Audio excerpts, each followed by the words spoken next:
né dans la chair, mais né sans péché. C'est ça l'histoire. C'est ça l'histoire qui est racontée. Et c'est ça qui doit retenir notre attention. C'est une chose impossible. C'est un miracle. Un miracle qui s'est réellement produit. Ou pas. Comme de nombreuses choses auxquelles nous préférons croire. Encore faut-il que ces choses auxquelles nous choisissons de croire nous élèvent. Alors nous n'avions fait que regarder quelques-unes de ces vierges, vierges à l'enfant, nativité, 1 et 2 Botticelli. Oui, nous n'avons regardé que celui-ci. Petit nez, petite moue, très... ouais, un peu dérangeante. Celle-ci aussi, non? Les yeux baissés, très soumise. Ouais, vous voyez ce que je veux dire. Alors celle-ci est visiblement une fresque. Nous avons un fond bleu, des tons lavés, très doux, un gris bleu canard dans le fond et une échappée sur un paysage très escarpé. Un arbre qui ressemble presque à un bouleau, mais non, je ne pense pas que ce soit un bouleau, pas en Italie, pousse sur le bord de la corniche. Et ici, je pense que c'est une toile. Tout est plus adouci, on dirait un traitement en glacis, petits volants infinis festonnés d'or, robe rouge-rose et manteau noir, comme une vierge d'annonciation. On ne saisit pas bien quelle est la couleur des cheveux, sans doute très claire, au vu des sourcils. Et tous ces petits personnages se ressemblent. Ils sont tous démarqués les uns des autres, plus maniéristes que les peintures dites du Moyen-Âge, mais pas plus individuels pour autant. Des sortes de petits fantasmes, oui. Fantasmes d'anges, fantasmes de vierges, fantasmes de jeunes filles, à peine pubères. Ouais, comme toujours. En robe rouge et manteau noir, manches à crever, oui, les manches ouvertes comme ça. Avec ce petit bébé tout blond qui bénit des enfants qui lui ont apporté des cerises. Admirez s'il vous plaît ce tout petit cordon de cordelière qui marque la taille haute de la robe. Et derrière la Vierge, qu'est-ce? Feuillage ou plumage? Un paysage fantastique à l'arrière-plan. On devine à peine une sorte de plessage d'osier qui entoure le jardin. Un jardin en carré, pas vraiment un potager. Et puis là-bas, au fond, une citadelle imprenable, avec des tas de tours que l'on devine à peine. Hein. Des gros rochers, très stylisés. Et puis cette série de collines qui ressemblent vraiment, vraiment, à une série de monticules de déchets miniers. Blonde, rouge, noir et or, manteau tout bordé d'une passementerie métallique, dorée, et l'insigne du commandement sur son épaule. Ici, cet insigne est une double croix rose des vents, un signe du commandement ou marque, sinon de la bête, du plan de la terre, croix de Bâle, nord, sud, est, ouest, et les autres directions, c'est-à-dire le plan de la terre, ce monde. Et ces petits chérubins, alors là, ils sont quand même assez spéciaux. Un chérubin, c'est un être muni de 6 ailes et qui n'a pas de corps. Oui, avant que ça devienne une espèce de petit être joufflu. Alors là, ils ont des petites têtes joufflues de bébés, mais ils n'ont pas de corps. Ils ont leurs 6 ailes. Regardez, une paire rouge, une paire noire et une paire or ou grise. Là, nous avons une vierge dans une mandorle, qui est une figure géométrique mystique, qui représente également le vagin. Et le vagin, c'est l'entrée dans ce monde de la chute, par la procréation humaine, la naissance, nativité. En tout cas, ce petit bébé Jésus, il n'est pas nouveau-né. Hein. On se demande bien comment il a pu passer par l'ouverture, tellement il est presque aussi corpulent que sa mère. Ah, un détail magnifique d'une vierge dont on comprend que c'est une vierge de l'Annonciation, déjà parce qu'elle lit. Tiens, avec ce drap-là pour tenir la Bible, très certainement. Nous avons un lys posé sur un tabouret. Il y a un feu. Ah, il ne fait pas chaud. Et puis nous avons ces volets de bois, les volets intérieurs. La croisée est ouverte. Et on y devine un de ces paysages plats des Flandres. Ah, très joli, regardez au-dessus de la cheminée, sur le trumeau, je crois que ça s'appelle, non? Il y a un porte-bougie, un bougeoir amovible qui, pour l'heure, est replié. Et sur les côtés du manteau de la cheminée, regardez des flacons, un peu de ces mêmes flacons que nous avons vus, très renflés, en forme de bulle, de boule, et dont l'ombre, et oui, l'ombre, se projette sur le mur. Non, ce n'est pas un deuxième flacon comme j'avais cru au début. Cet intérieur est très cossu. Les chenets sont magnifiques, gothiques, ainsi que la console avec son aiguière d'argent et son plat à aiguière. Et la Vierge, remarquez-vous la Vierge? Eh bien, elle est vêtue de vert, de ce fameux vert dont on disait que c'était une couleur infamante, ou qu'il ne fallait pas la préparer en la mélangeant avec du bleu et du jaune. Et nous avons toujours cette Vierge très blonde, très nordique, très flamande. Sainte Anne, la Vierge et l'enfant. Oui, c'est ça, c'est Sainte Anne, la Vierge et l'enfant. Alors qui est Sainte Anne et qui est la Vierge? L'une est censée être la mère de l'autre. Alors c'est très beau, hein, c'est tout en sfumato, c'est-à-dire qu'il n'y a aucun trait, à part le tracé du profil, enfin de la joue, etc. Sinon, il n'y a presque rien, tout se fond. C'est le même personnage, décalqué, avec cette espèce de couleur bleue. Elle est sur les genoux de sa mère, je ne l'avais jamais remarqué. 3 générations, mais c'est une très jeune femme, cette grand-mère. Et derrière, nous avons les glaces de l'Arctique. Le paysage est somptueux, comme toujours, chez Léonard. Ah oui, parce que c'est Léonard. Un magnifique tableau qui n'a rien de géographique ou d'historique pour le coup. La fuite en Égypte. La Vierge, casaque rose, jupe bleu-noir. Joseph, en veste ou en vareuse jaune. Et la Vierge, regardez, porte une sorte de turban. Et oui, à la mode, comment pourrait-on dire, à la mode de là-bas, à la mode turque, parce que pour eux, tout était turc, hein, tout ce qui était du côté de l'Orient. Un magnifique chêne, des petits oiseaux posés partout, on devine même un héron, des lys d'eau en train de fleurir. Et là-bas, on devine l'éperon rocheux d'une montagne. Non, peut-être pas d'un volcan. Une véritable forêt vierge. Des prairies inviolées.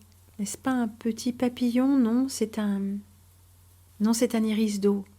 Quel dommage que la définition ne soit pas meilleure. Nous voudrions nous perdre dans chacun des détails de ce tableau. Feuilles d'arbres, petits oiseaux, les fleurs, toujours comme un bouquet au pied de la Vierge qui se repose et allaite. Un petit bébé tout blond, toujours veillé par ces anges porteurs de bouquets de fleurs. La fuite en Égypte. Une autre version. Antérieure celle-ci, sorte de rocher, où perche une petite hirondelle, que l'on devine à peine, je vous l'accorde.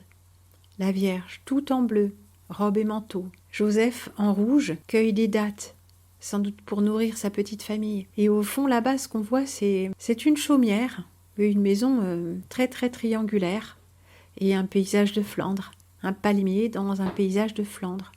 Non, ce n'est pas une peinture, réaliste. Il y a des éléments qui sont connus du peintre et du lectorat, j'allais dire, des gens qui vont lire cette image.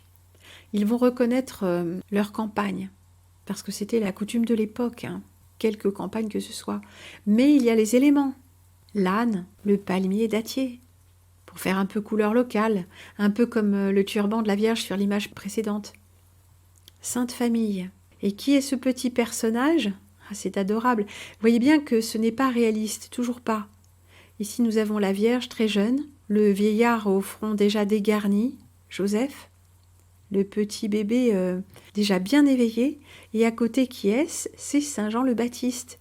C'est une croix, mais c'est le bâton de Saint Jean le Baptiste, ainsi que son accoutrement. Une petite ficelle tient l'espèce de tunique tablier de peau de bête. Oui, la fourrure est du côté de sa peau, on voit dépasser quelques poils. C'est Saint Jean le Baptiste, né peu de temps avant Jésus, d'Élisabeth qui était déjà une femme âgée. La naissance de Saint Jean le Baptiste est déjà un miracle. Je me demande si ça n'est pas à nouveau Botticelli. Regardez ça comme c'est drôle. Ce petit Jésus-là, avec l'espèce de clou rouge qu'on voit toujours les deux sur les côtés, celui du haut, sur son auréole, ces formes paraboliques là. s'appuyant sur un petit coussin de velours recouvert, non mais regardez-moi ça, d'un voile, d'un organza de lin ou de je ne sais quoi. Regardez ce qu'il a autour de la taille, une bandelette. Est-ce son maillot? S'est-il démailloté? Ou est-ce la petite bandelette qui entoure la blessure de son cordon ombilical? Les deux choses que l'on voit comme des crosses, là, avec leur gravure quadrifoliée, là, ce sont les rebords du tabouret. Vous savez, de ces tabourets, un peu dans le style romain peut-être. La Vierge est en rouge, manteau bleu de nuit, bleu-noir, et derrière nous avons un paysage, je ne sais pas trop. Non, ce n'est pas une route parce qu'il y a un pont, donc c'est une petite rivière. Et ces petites plantes-là font vraiment penser à un paysage de marais. Et derrière au fond, et oui, derrière les cheveux de la Vierge ondulés qui cascadent sur son épaule, nous avons ces monticules en série. Oui, alors je ne dis pas que ce sont des monticules, quoique pourquoi pas, évidemment. Mais cette façon de représenter les collines de façon rythmique, répétitive, est encore une fois quelque chose de non figuratif. Ce sont des éléments décoratifs de paysage, comme cette espèce de falaise, d'énormes rochers. Et puis on voit des petites maisons, c'est presque des pavillons de banlieue là, hein, carrés avec le toit triangulaire, puis derrière plus loin une espèce de petite, je sais pas, petit bâtiment carré. Ça je pense que c'est toujours Botticelli, des transparences. Et ça je crois que c'est une fresque. La Vierge à l'enfant avec le petit Saint Jean-Baptiste, dite la belle jardinière de Raphaël. Alors on voit là le petit Saint Jean-Baptiste qui porte son... Je ne sais pas comment ça s'appelle. Est-ce que c'est une gaule? Est-ce que c'est un bâton de berger? Je ne sais pas. Vous voyez, toujours le même code de couleur. Et la belle jardinière a même son missel. Et dans le fond, on a ce très joli paysage, très doux, avec une très belle église, même un beau clocher, un très joli petit village, et de ces fleurs sans doute très symboliques, en tout cas qui vont le devenir, avec Botticelli, et on aura aussi beaucoup de ces peintres qui sont des initiés, etc. On croit deviner du plantain, et je sais pas, les autres je ne les reconnais pas véritablement. Il faut dire que c'est peut-être une flore qui n'est pas de chez nous. La nativité dans la nuit. Pauvre petit être qui irradie de la lumière, qui irradie sur tous les personnages présents et compris. Regardez ça comme ils sont mignons, le bœuf et l'âne. Ah, l'âne, je ne sais pas, mais le bœuf, eh bien, ça peut nous faire penser à cette histoire de précession des équinoxes, toujours d'astrothéologie. Nous avons eu l'ère du taureau avec Babylone, Baal. Puis nous avons eu l'ère du bélier avec Moïse. Ensuite, nous avons l'ère du poisson avec Jésus. Mais peut-être qu'il y a là un symbole, une forme de continuité, puisque là, c'est la nativité. Donc on est clairement au moment du solstice d'hiver, avec cet ange là-bas dans la nuit étoilée, très étoilée, peut-être même la Voie lactée. Tous ces bergers avec leurs troupeaux au coin du feu, et ces anges qui s'émerveillent, ces anges à grandes ailes bien emplumées. Et ce petit Jésus tout seul. Alors le sujet, le centre du tableau presque, vous me direz ce que vous en pensez, ce que dit le mouvement de votre œil, mais c'est le visage de la Vierge. Ses mains sont illuminées, mais son visage reflète parfaitement la lumière. Le petit Jésus, assez inexpressif, n'est pas aussi détaillé, il est presque trop lumineux. Notre regard va se diriger vers les anges sur la gauche et monter jusqu'au dernier ange dont le mouvement des mains rappelle exactement le mouvement des mains de la Vierge. Il a les doigts pointés vers le haut et elle vers le bas. C'est très, très dynamique finalement. Et son drapé également répond tout à fait au drapé du voile de la Vierge. Mais le regard va constamment revenir vers ce visage de jeune femme. Pourtant, nous avons envie de regarder ces adorables animaux-là. Ce bœuf magnifique avec ses petites oreilles pointues, ses cornes qui disparaissent dans la pénombre, et ce petit âne qui a presque les yeux mi-clos. Et Joseph là-haut, Joseph, une main sur sa poitrine, Joseph étonné, émerveillé, inquiet peut-être, on le sent inquiet. Quel tableau extraordinaire, n'est-ce pas ? Comme dans l'un des tableaux que nous avions déjà vus, le mur de briques, le pan de mur n'est pas complet. Il nous laisse voir l'extérieur de la scène, ainsi que le galandage du haut. Il nous permet de voir un peu plus de ce ciel étoilé, tout comme le pan de mur à demi achevé, nous laisse voir le groupe de bergers. Un raccourci saisissant, un raccourci optique, un raccourci narratif. Giotto, un petit bébé très joufflu, tout habillé, qui tient déjà un phylactère, un morceau de papier. Le livre de vie de l'agneau, croyez-vous? Et regardez ces ornements, des ornements fort intéressants. Sont-ils purement décoratifs d'ailleurs?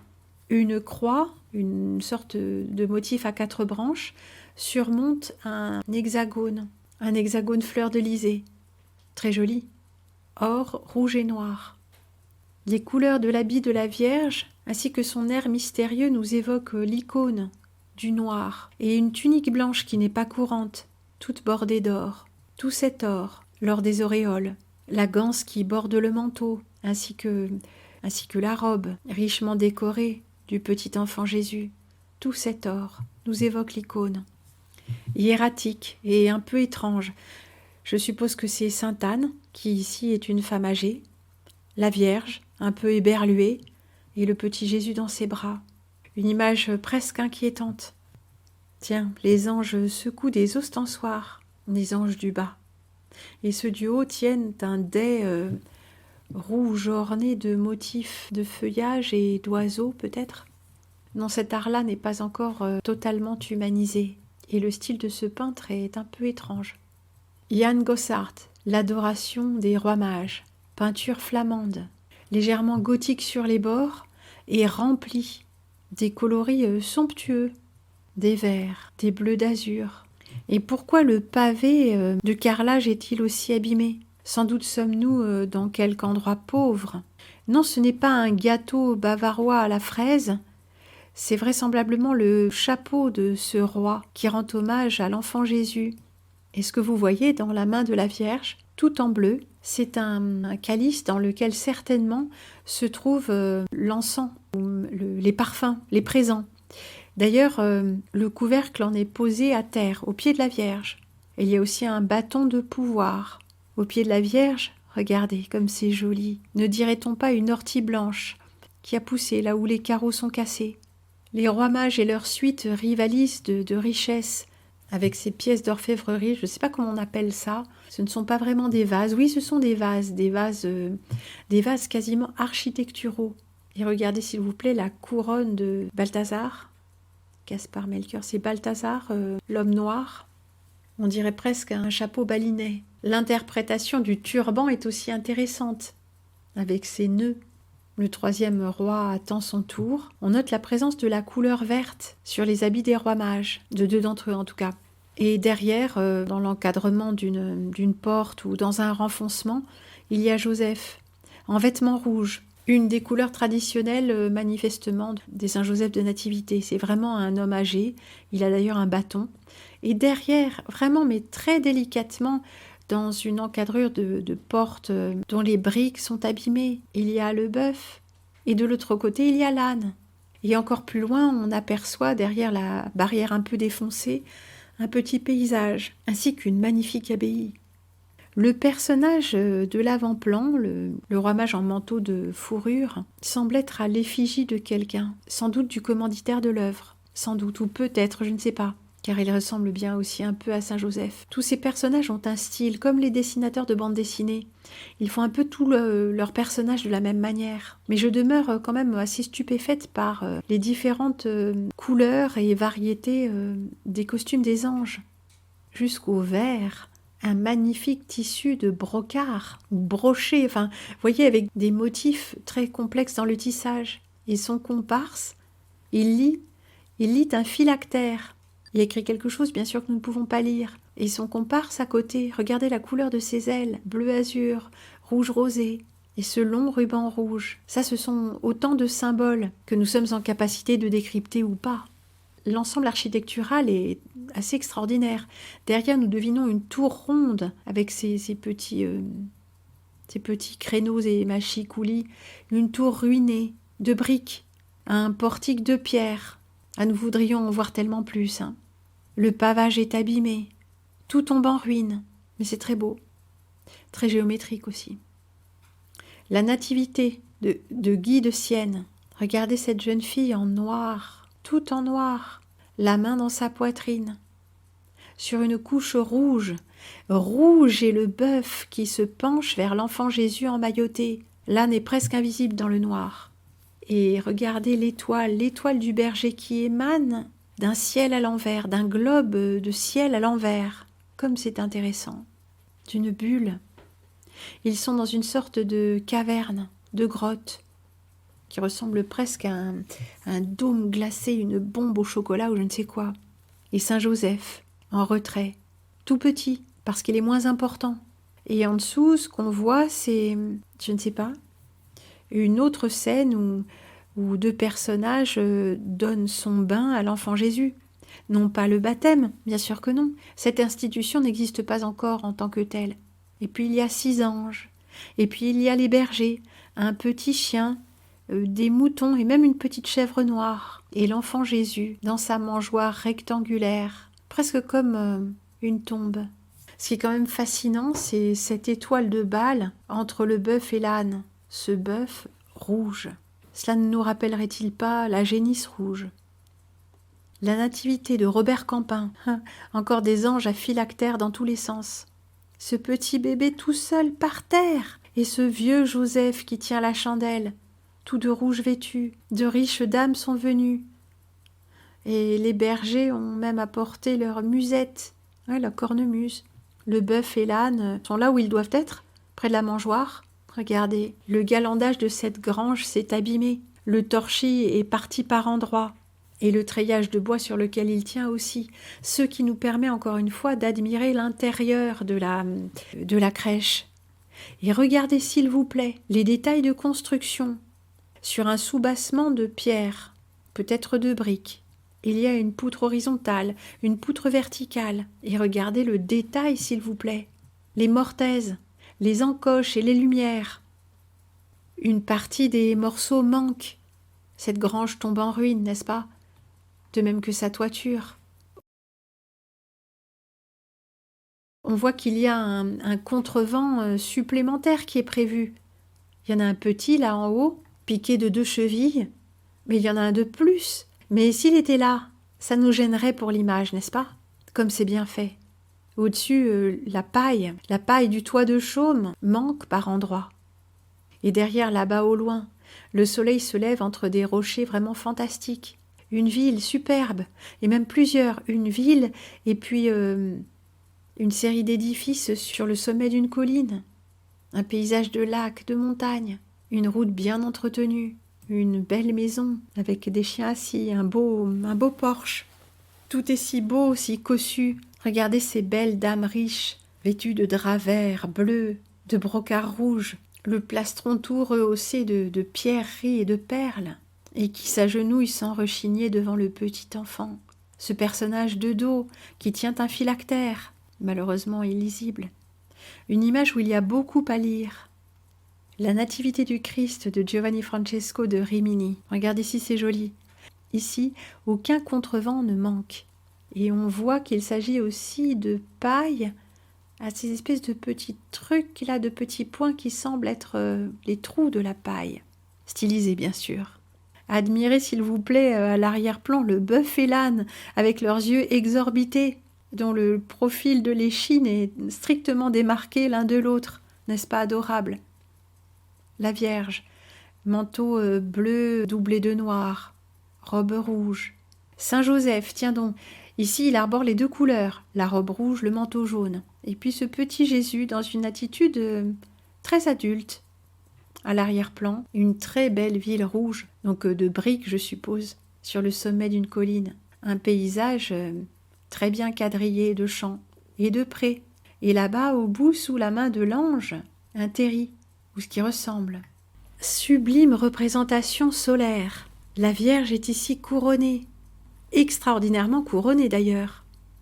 Que tient-elle? Une rose blanche, je suppose.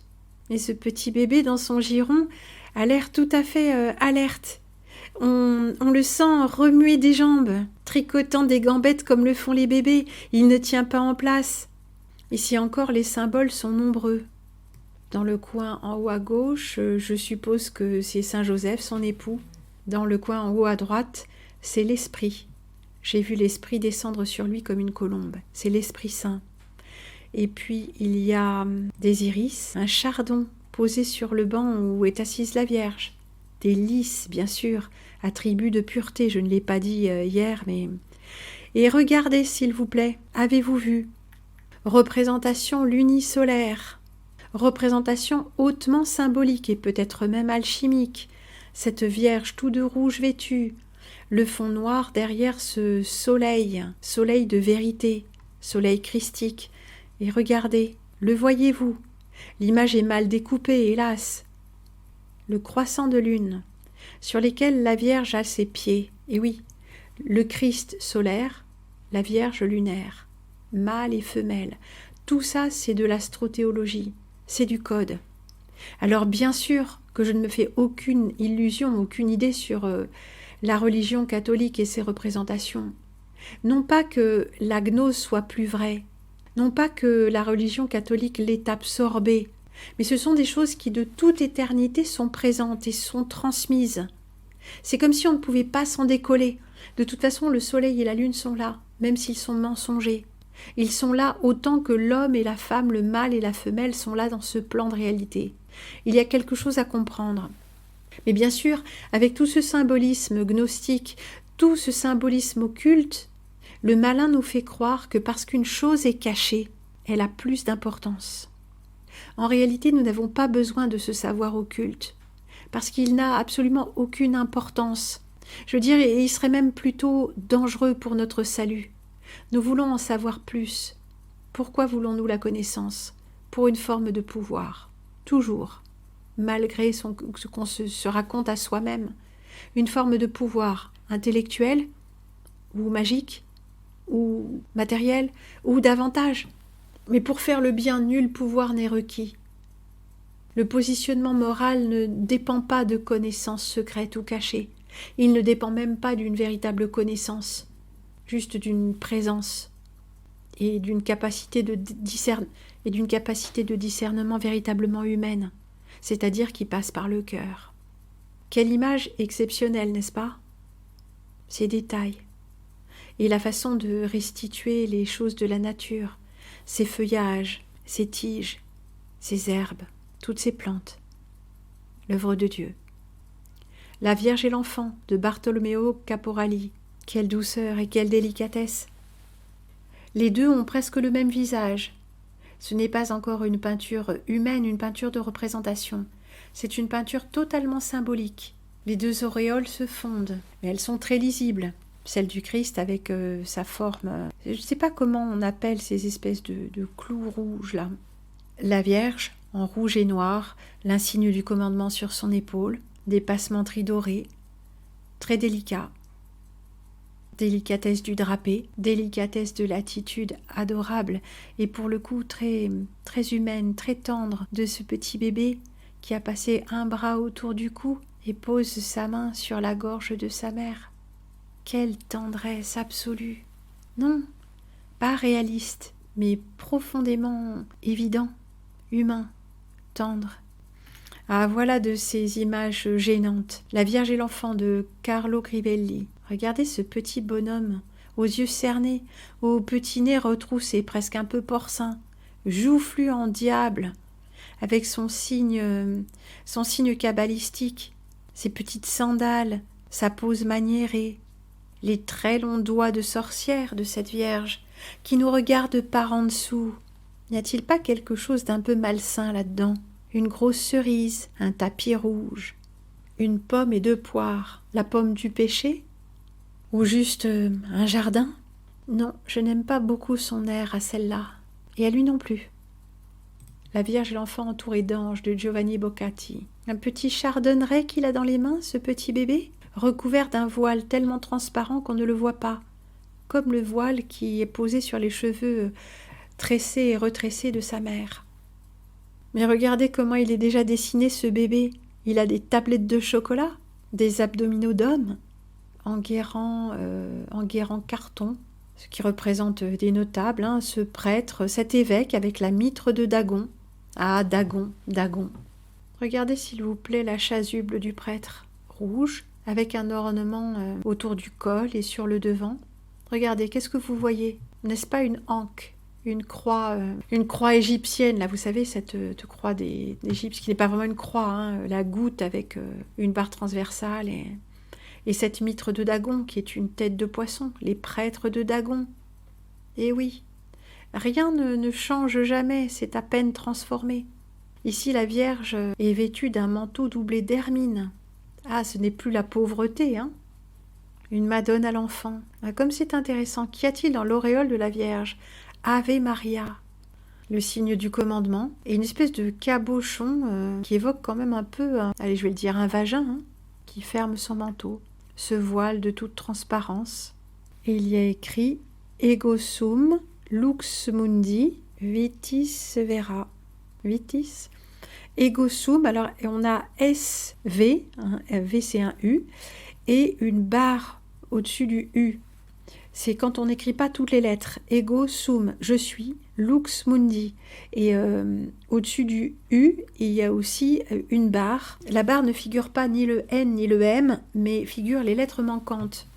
Parce que quand on voit ego sum, on comprend très bien que c'est pas ego sum, mais ego sum, je suis. Lux mundi, forcément c'est lux mundi. Et vitis vera, la vigne véritable. Le maître de la nativité di Castello.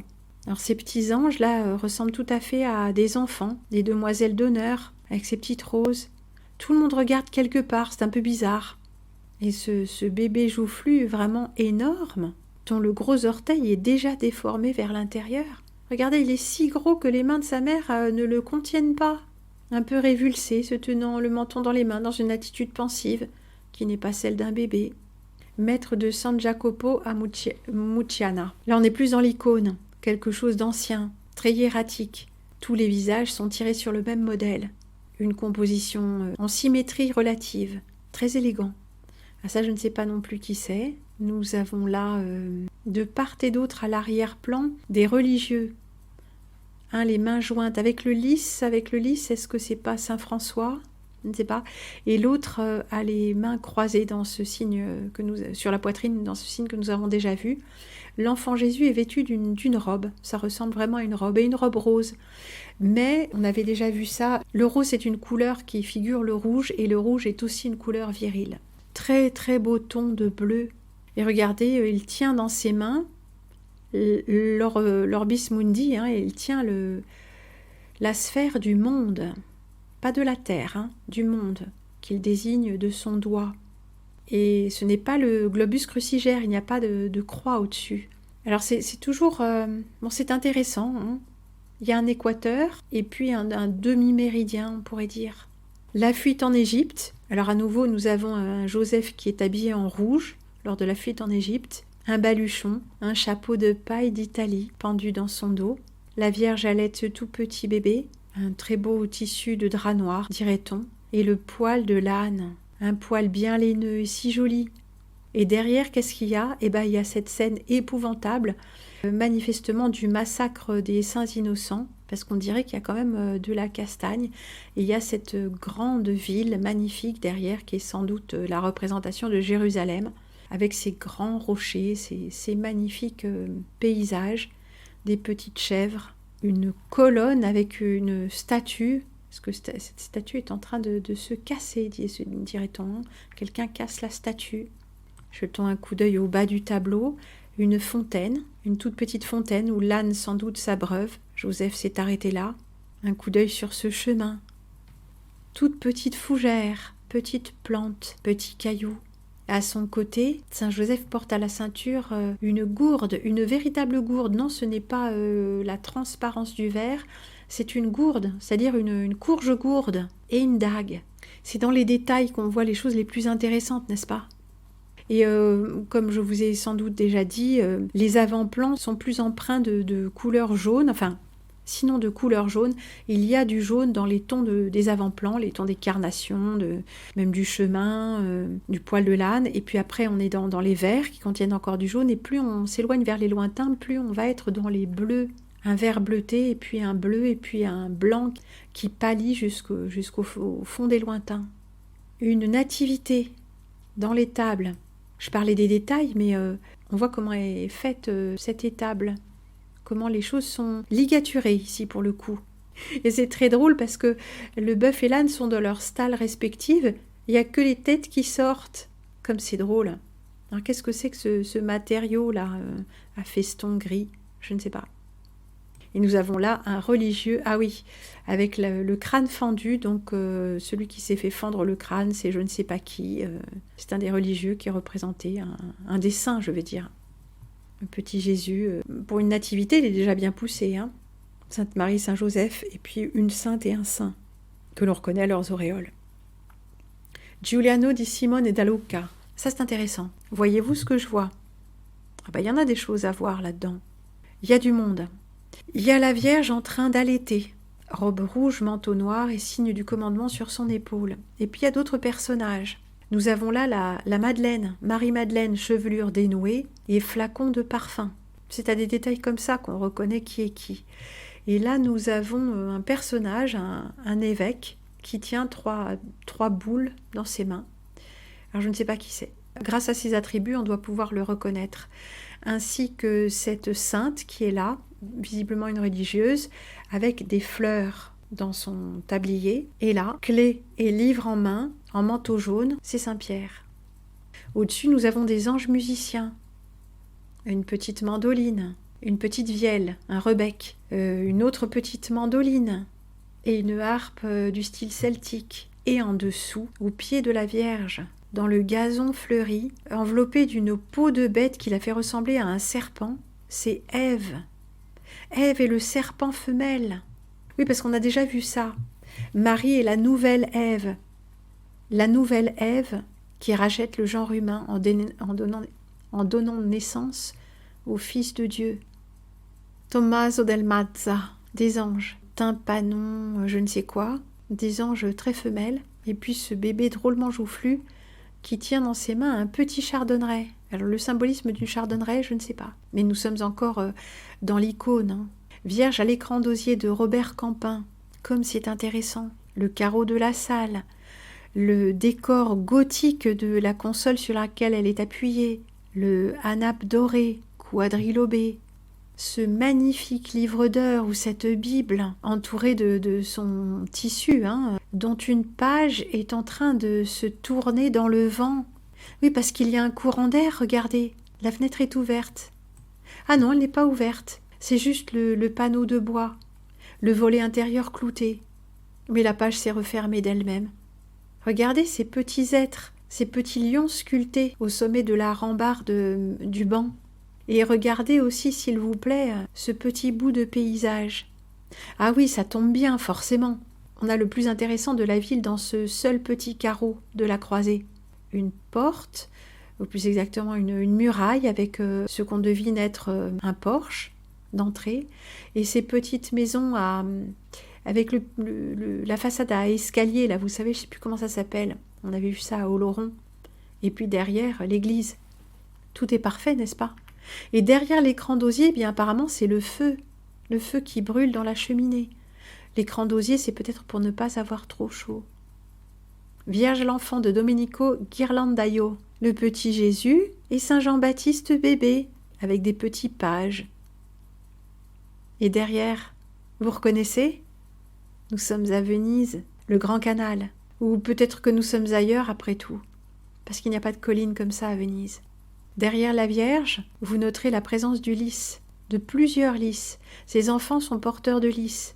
C'est la pureté de la Vierge. Le lys est un des attributs de la Vierge de l'Annonciation, mais parfois il est présent dans d'autres représentations. Mais si l'ange Gabriel porte un lys, et parfois d'autres anges aussi, il arrive bien aux anges de porter d'autres choses. J'aurais bien dit une branche d'olivier, mais ça me semble tout à fait impossible vu le feuillage. Quelles belles ailes en tout cas. Et ce petit groupe d'anges là, avec leurs fleurs qu'est-ce que c'est, des violettes éparpillées sur le carreau. Ceci est un détail du retable des 7 joies de la Vierge, du maître de la sainte parenté. Que font ces anges ? Eh bien regardez, ils sont en train de lire. C'est une partition, dans la notation ancienne. Voyez s'ils sont richement vêtus, et leurs ailes ont des tons d'ailes de perroquet, n'est-ce pas ? Nous avons vu cette image, la Sainte Trinité d'Andrei Roublev. La Sainte Trinité. Oui, comment représenter l'imreprésentable. Ah, ça, je ne sais plus qui c'est malheureusement. ego sum panis vivus qui de cielo descendit, je suppose. Je suis le pain vivant qui descend du ciel. Alors, on n'a que le début descendit. C'est le sermon à Capernaum, il me semble, hein, le pain vivant. Et derrière le soleil, derrière la tête du Christ, regardez s'il vous plaît cet horizon parfaitement plat. Nous parlions d'ailes d'ange. Regardez les ailes de cet archange, Saint Michel, terrassant le dragon, le vieux serpent.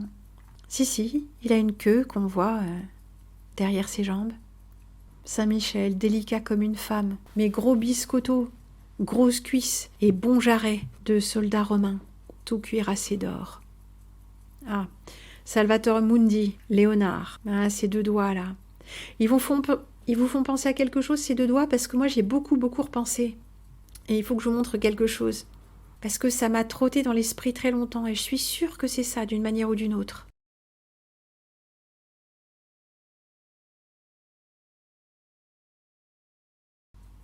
Et regardez quand même la boule à neige qu'il tient dans sa main. Une boule transparente, bleue et or. Et cette petite barbiche bifide, un peu étrange, non? C'est qui celui-là? Ah, la voilà cette boule de verre qui contient le monde, mais qui est elle-même en verre, où se reflète la croisée de l'atelier du peintre. Puisque ce personnage-là, il n'est nulle part, il n'est pas dans un intérieur, avec ses yeux de chat, ses yeux de biche et sa barbe bifide. Regardez-le. S'il est sur fond d'or, c'est qu'il n'est pas dans un espace humain, et pourtant dans sa boule se reflète une fenêtre. N'est-ce pas un peu paradoxal? Mais regardez le monde, s'il vous plaît. Cette boule, ce globus crucigère, ce globe surmonté d'une croix catholique. Regardez, il est toujours représenté de la sorte. Il y a un équateur. Et puis, sur la partie du dessus, il y a un méridien. Nous l'appellerons comme ça. Et regardez ce monde dans la partie inférieure. Le globe est légèrement incliné. On le voit à l'axe de la croix. Mais l'eau de la mer, le niveau du monde, est à niveau. Intéressant, n'est-ce pas? Que voyez-vous d'autre? À part ce gros rocher, eh bien, du feu, n'est-ce pas? Le feu prométhéen? Non, ça ne semble pas être un volcan qui crache du feu. Non, c'est juste du feu, le début des ennuis. Image très intéressante et très dérangeante s'il en est, puisque nous avons vu la Sainte Trinité représentée de façon tout à fait symbolique. Ici, c'est Dieu le Père de Cima da Conegliano.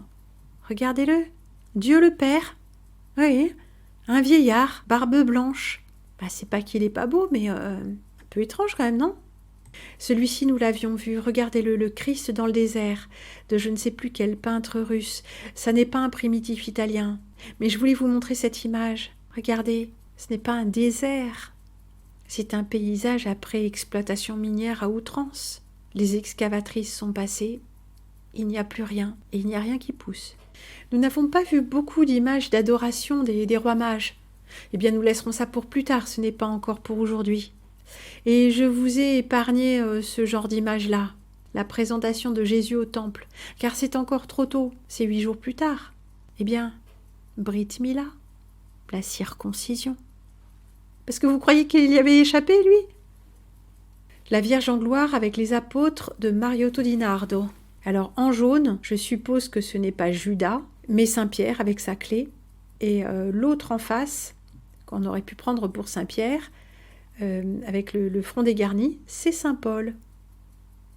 Et à l'avant-plan, je suppose que c'est la Madeleine et Saint Jean l'Évangéliste. Quant aux autres, ils disparaissent dans les lointains derrière, et comme ils n'ont pas d'attributs distinctifs, eh bien, ils sont indistincts. Voilà. La Madone apparaît au centre d'une mandorle, portée par 6 anges. Regardez ça, une image dans laquelle on pourrait se perdre très longuement, n'est-ce pas? Le mariage de la Vierge de Robert Campin. Regardez la tête assez ignoble et limite verdâtre de ce grand prêtre, le coupeur de prépuce. Oui, le même. Et lequel est Saint Joseph alors? Mais cette image me fatigue. Désolée, nous la regarderons un autre jour. Dans un autre style, plus primitif, la bataille de Saint Michel contre le dragon, le serpent ancien.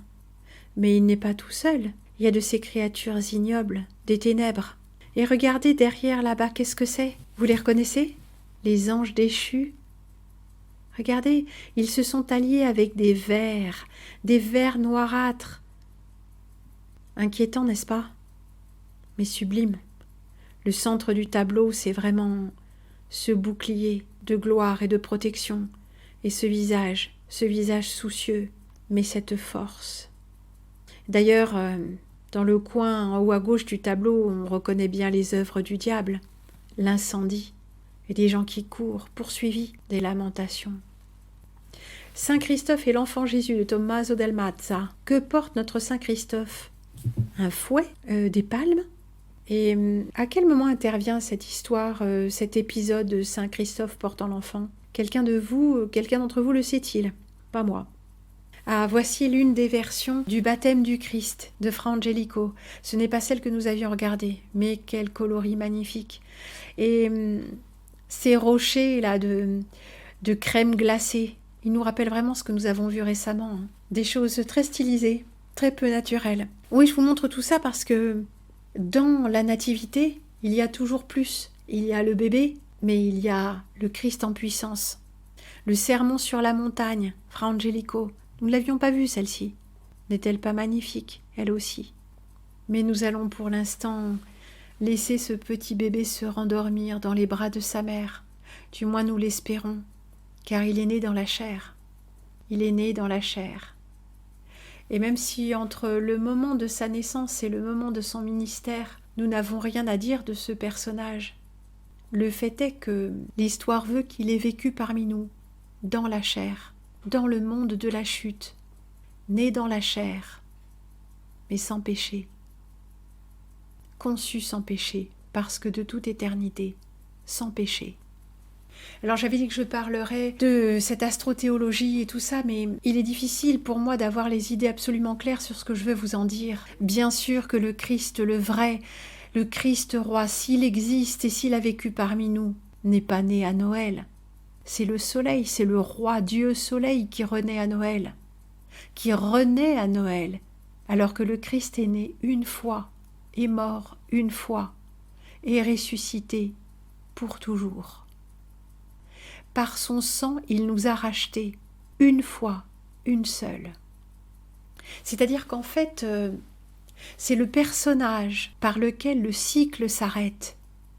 Bien sûr qu'il est solaire, parce que dans ce plan, toute vie nous vient du soleil.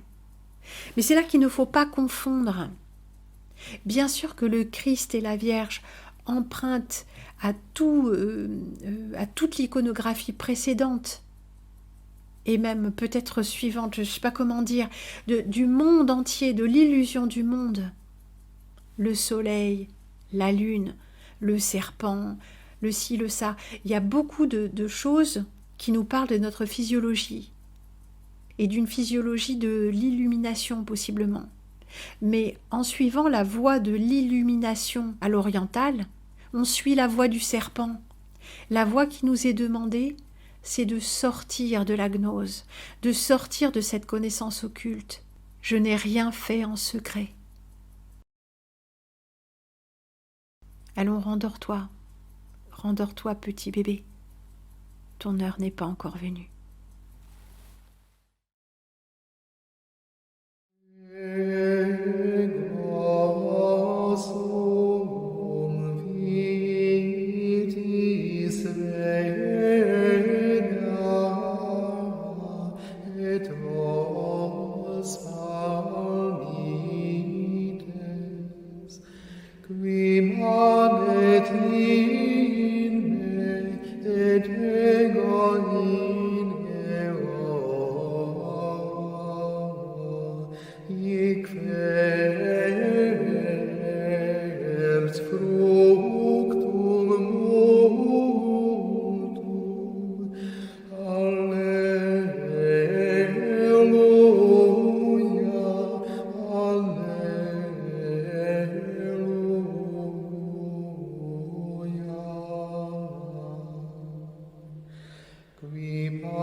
et plantas tiam.